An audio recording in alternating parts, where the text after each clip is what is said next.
bonjour et merci de rester fidèle à votre émission Le Jury du Dimanche, le premier numéro du mois de juillet. Nous sommes le dimanche 5 juillet. Thierno Alassane Sall, ancien ministre de l'Énergie, du Développement des énergies renouvelables, il a été plusieurs fois ministre. Il est le président de la République des valeurs, parti d'opposition. Bonjour Thierno Alassane Sall. Bonjour Mamoudou. Et merci d'avoir accepté notre invitation. C'est tout mon plaisir d'être face à vous et face aux Sénégalais pour un échange que j'espère fructueux. Il est présenté comme un homme austère, la rigueur en bandoulière, tasse de ses initiales, ça tasse ou ça casse tout. Il nous dira ce qu'il en est, lui qui est le porte-flambeau de la République des valeurs. Valeurs de la République et ou République des valeurs. Thierno Alassane Sall nous dira également son choix. Le choix de l'un ou de l'autre, ou plutôt le choix des deux. Ancien ministre et compagnon de lutte du président Macky Sall, ce natif de Thiès au tempérament bien trempé, est devenu l'un des opposants les plus virulents du régime auquel il a participé à bâtir avant même la victoire de 2012, mais aussi au lendemain de l'élection du candidat du Yonou Yokouté. Directeur général de l'ARTP, plusieurs fois ministre, Thierno Alassane Sall s'est illustré par un départ fracassant en 2017 du département de l'énergie et du développement des énergies renouvelables. Qui de lui ou du président avait pris l'initiative de la rupture? Mystère pour le commun des mortels sénégalais que nous sommes. Une certitude cependant, le dossier chaud de la compagnie pétrolière française Total a brûlé une relation politique de longue date. Thierno Alassane Sall, difficile de commencer par les temps qui courent une émission sans l'évocation d'une disparition. On apprend le décès de l'ancien ministre des Affaires religieuses du président Abdoulaye Wade, Mohamedou Bamba Ndiaye. Quel témoignage, si vous l'avez connu? Je ne l'ai pas connu personnellement, mais je garde de lui le souvenir d'un homme engagé, aux convictions trempées. On pouvait ne pas être d'accord avec lui ou être d'accord avec lui, mais il avait ses convictions très trempées. Et c'est ça une vie, il faut assumer ses positions. Je voudrais aussi au passage saluer ça, présenter mes condoléances à la famille éplorée et à l'ensemble des Sénégalais qui sont partis, soit du fait de la Covid, soit pour d'autres causes, dans ces moments extrêmement difficiles, et prier pour les autres et pour nous tous.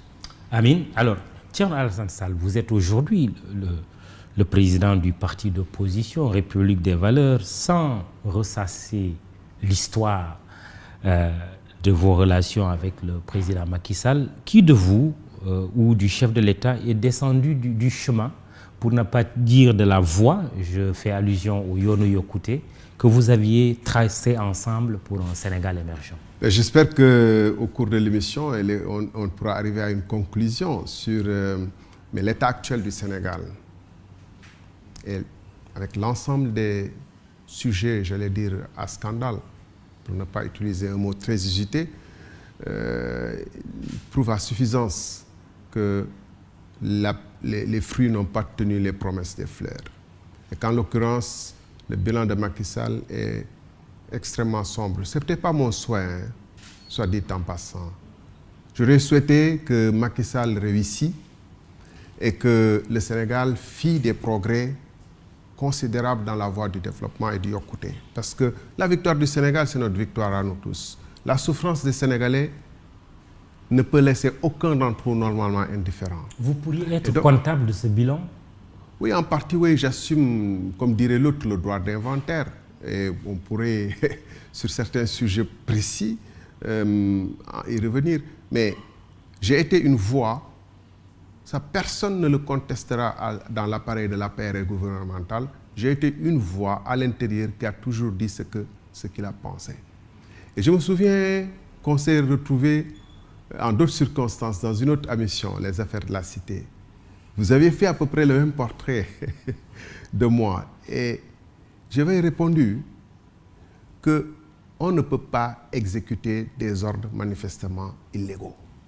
Ça, c'est un principe de vie. Et je vous avais ajouté que même dans l'armée, qui est le système l'organisation par essence, où on exécute les ordres sans commenter, on ne peut pas exécuter des ordres illégaux. A fortiori, dans une organisation politique où, comme vous dites, je suis comptable. Le soldat qui exécute des ordres n'est pas comptable, sauf s'il viole la loi.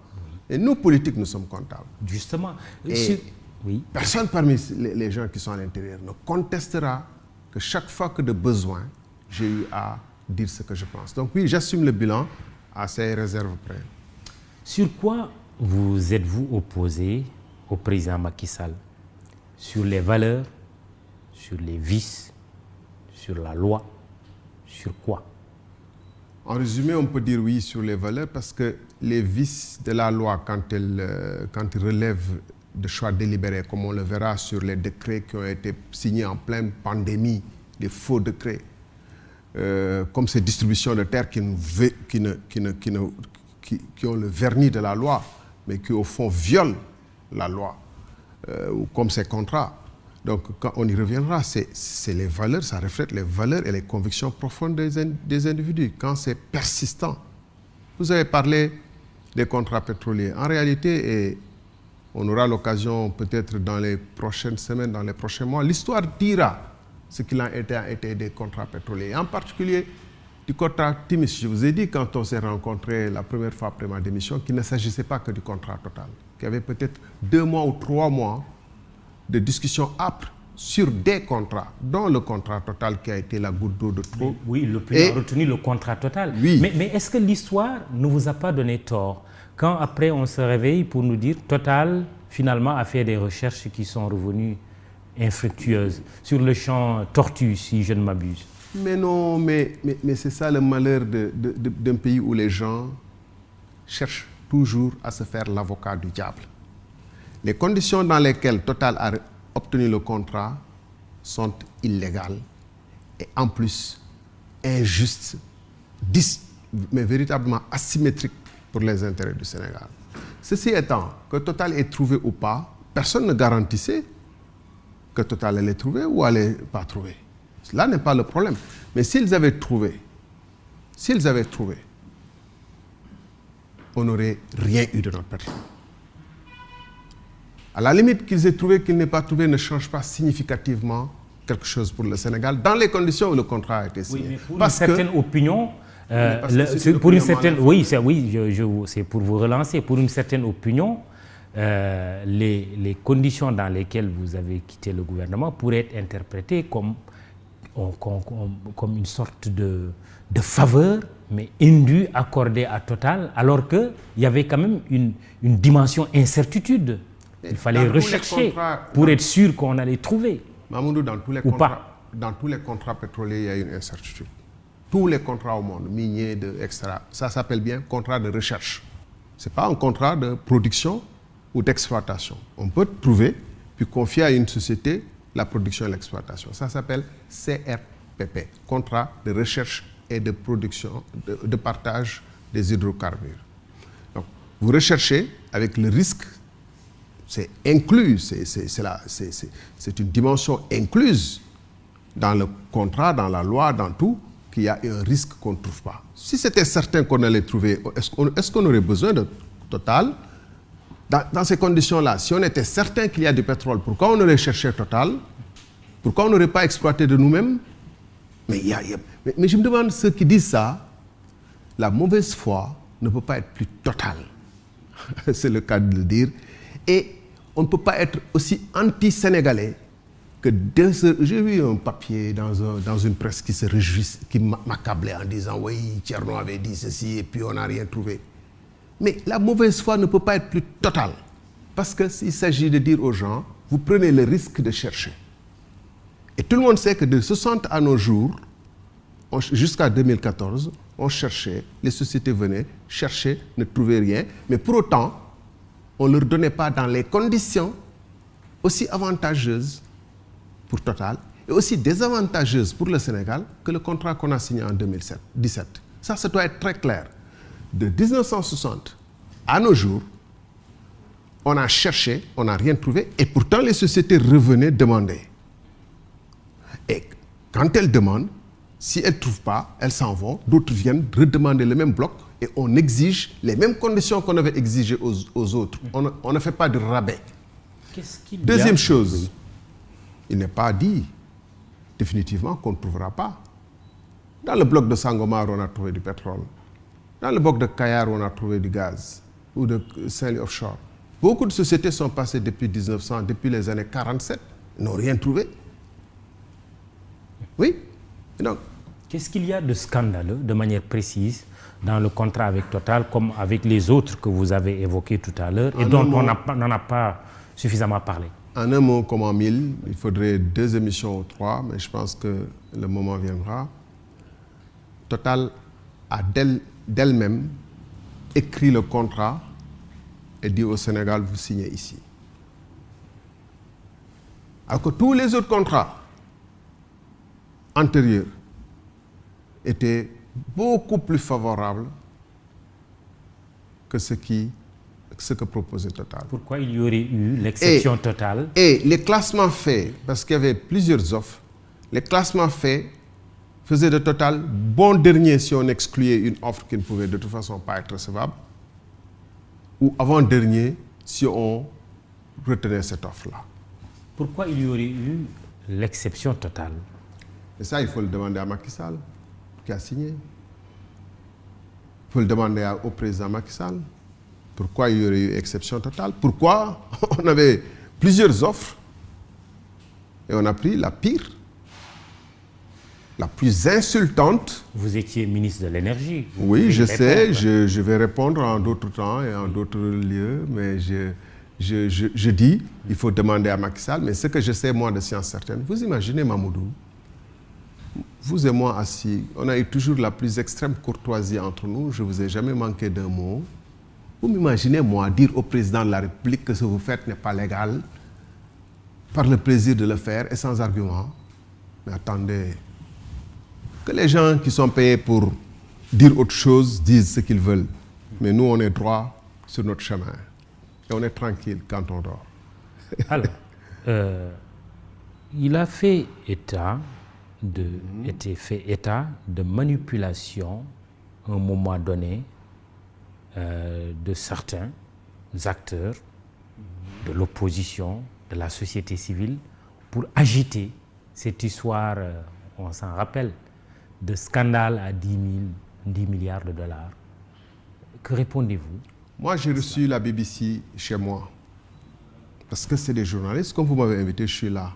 Personne ne m'a manipulé. Ils ont eu mon contact, je ne sais quoi. J'ai dit ce que je pensais devoir leur dire, avec les réserves que je dois dire.